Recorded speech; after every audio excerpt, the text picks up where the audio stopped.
think other Democrats are watching their votes? I think it's certainly possible, but I'm not sure. I mean, I cannot think of or point to any individuals who have said that. I do think that there are Democratic members of Congress who are preparing for that possibility. How do they do? I think they look to the possibility of litigation. I think they're saying, do we have the best teams possible in order to carry out our work? Some Republican, or many perhaps, will be watching this, listening to this, and thinking, wait a minute, actually, you're the ones who are prosecuting us. You are the guys who are weaponizing the Justice Department. How would you respond to somebody who may be thinking? When NPR suddenly decides to break character, you almost wonder if the world is flipped upside down. But that's exactly what happened. Rising Democratic figure Alexandria Ocasio-Cortez walked into what she probably expected to be a friendly chat. Instead, it turned into something closer to a courtroom challenge. Out of nowhere, NPR, the same outlet that usually treats Democratic candidates with the gentleness of a warm herbal tea, started firing off surprisingly tough questions. AOC didn't seem prepared for that level of pressure, to put it plainly. Before we go any further, make sure to tap the like button, subscribe, and share your thoughts in the comments if you enjoy seeing media storylines get shaken up right before your eyes. Trust me, this gets wild. The interview starts off calm enough. The host asks whether Democrats feel threatened by the AOC responds with her usual warnings about the importance of democracy and the dangers of rising authoritarian behavior. She quickly rolls into mentions of kleptocracies, strongman tactics, and the signs of power abuse, exactly the phrases you'd expect. You can almost picture the intense background soundtrack she imagines in moments like this. But then, the host makes an unexpected move. He asks, flat out, whether Democrats themselves are misusing the legal system, and just like that, everything stops. AOC freezes. The long, awkward pause that follows says far more than anything she manages to put into words afterwards. You or your fellow Democrats are at all feeling intimidated or silenced or anything? I'm not. I think it's important to call this administration's bluff. I think that this is what authoritarians do. I think this is what kleptocracies do. I believe that this is what corrupt administrations do. They rely on the illusion of power, on the suggestion of coercion in order to try to get people to comply in advance. And I think that one of our largest responsibilities is to not comply in advance. If they want to do these things, they can go ahead and do them and let the American people see what they do. The funny thing is, this wasn't some dramatic showdown on Fox News. This took place on AOC's home turf, NPR. Yet the moment she was asked whether Democrats have been misusing the legal system or turning investigations into political tools, she stumbled. Case closed, in her view. But is it really that simple? Critics immediately spotted the irony. For years, Democrats have insisted they're the responsible ones. They've launched hearing after hearing, investigation after investigation, all under the banner of protecting democracy. So which is it? Is the justice system a weapon or is it a treasured institution? You can't claim both at once. And because AOC often aims to sound morally spotless, this is where the inconsistency becomes hard to ignore. But what's even more interesting is what her silence suggests. Maybe, just maybe, her side helped set this whole situation in motion. They built the exact system of legal accountability that they now say worries them. And there are many, perhaps, will be watching this, listening to this, and thinking, wait a minute, actually, you're the ones who are prosecuting us. You are the guys who are weaponizing the Justice Department. How would you respond to somebody who may be thinking? In what way? In what way? Is the very presence the deal? In the United States, there is a jury where we are judged by our peers, and he was found guilty in court on 34 felony charges. If people want to say it was weaponized, I mean, it is hard-pressed to say that there's a partisan... Still, before handing out blame like it's the easiest thing in the world, let's pause. Here's the real question. Maybe it's about who gets to hold the gavel, and NPR wasn't finished. Not even close. They shifted straight to the topic of immigration. That's when things started to go downhill fast for AOC. Trying to keep the conversation polite, the host asked whether Democratic immigration policies were costing them support among working-class voters. A simple question, but AOC seemed puzzled right away. "What does problem mean?" she asked. "Come on," the host explained clearly. "Many voters think Democrats aren't taking immigration seriously. That's it, just a direct question." But instead of addressing it right away, AOC did what she often does. She pointed to Republicans. She argued that when Republicans tried to reach a bipartisan immigration deal, To what extent is immigration as an issue part of your problem with working class voters? I mean, I guess my question would be what does the word problem mean? People voting for the other side and not for you. Yeah. Feeling that Democrats are not serious about the issue in ways that concern them. I think that we have a problem on immigration because of the lack of progress that we've had on this issue. And as we know, Republicans weaponized that lack of progress. Of course, there was famously a bipartisan bill last year that the Republican majority in the Senate and also in the House were willing to pass. President Biden was willing to work with them on it. And even if her explanation is partly true, it still doesn't answer the bigger question. Why did the border situation spin out of control during a Democratic administration? Remember, when Vice President Harris was placed in charge of addressing the issue, what exactly improved? Nothing.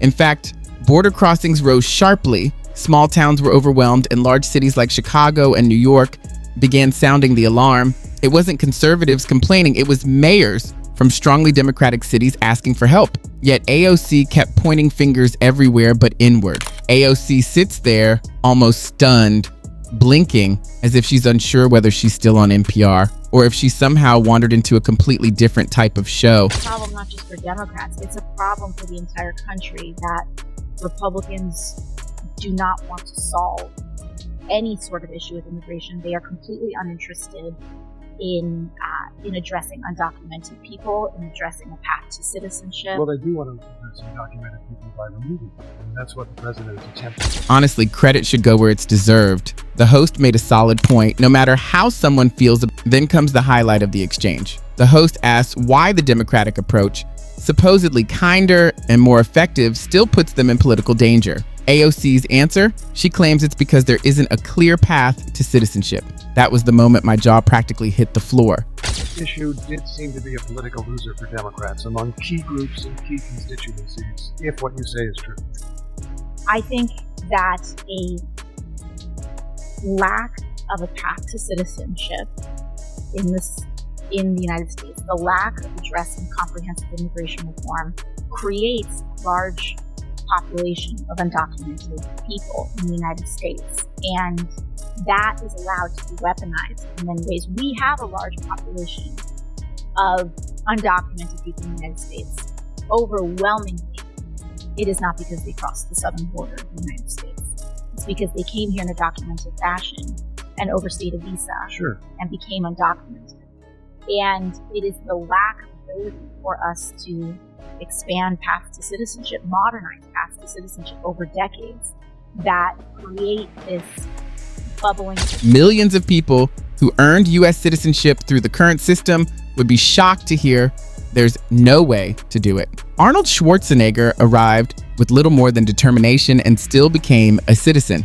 Ilhan Omar, who came as a refugee and now serves in Congress alongside AOC, followed the same legal process. So when AOC claims there isn't a real path, it doesn't sound like thoughtful policy talk. It comes across more like flat-out rejection of what already exists. Sure, the system may need improvements, that's reasonable, but pretending it isn't there at all, that's where trust completely slips away because viewers aren't clueless. They can recognize political spin when they hear it. They know the issue isn't about missing forms or missing steps. It's about enforcement. It's about whether the rules we currently have are being taken seriously. And that's exactly where Democrats keep stumbling with their messaging. As the conversation moves forward, AOC tries once again to shift the focus by saying Republicans turn immigration into a tool to stir division. But the truth is, people are exhausted with the whole situation, which is why it has become so tense. Americans in swing states, border regions, and even firmly Democratic cities are feeling the effects every day. Neighborhoods are under pressure, housing costs are climbing, and community services are stretched thin. For many families, this isn't just a political topic, it's something they're living through. Things are allowed to weaponize. And you have voters in places like Arizona, which is a swing state that Democrats lost, or Colorado, which is generally a swing state, saying there's a lot of chaos, there's a lot of lawlessness. Yes. I don't know what to do here.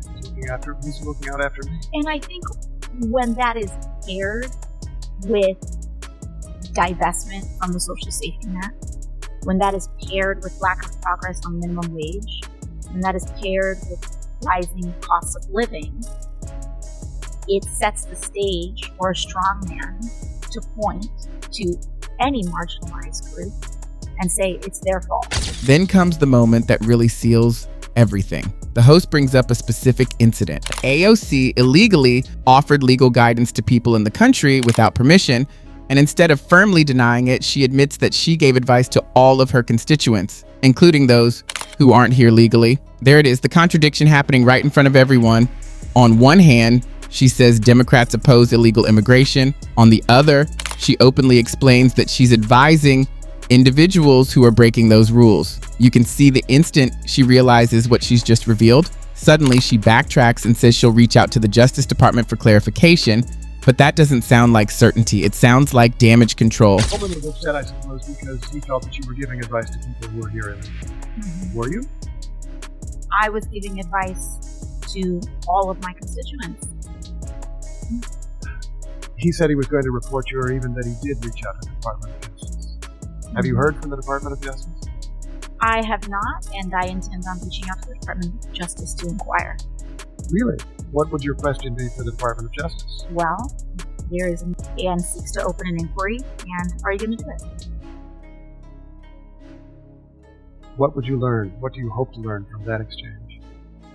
I think it's important to know where this administration stands and if they intend on using political intimidation to silence their critics. What's most striking is how the entire conversation exposes AOC's biggest political weakness. When she's steering the narrative, she shines. But the moment someone pushes back, the polished confidence slips away.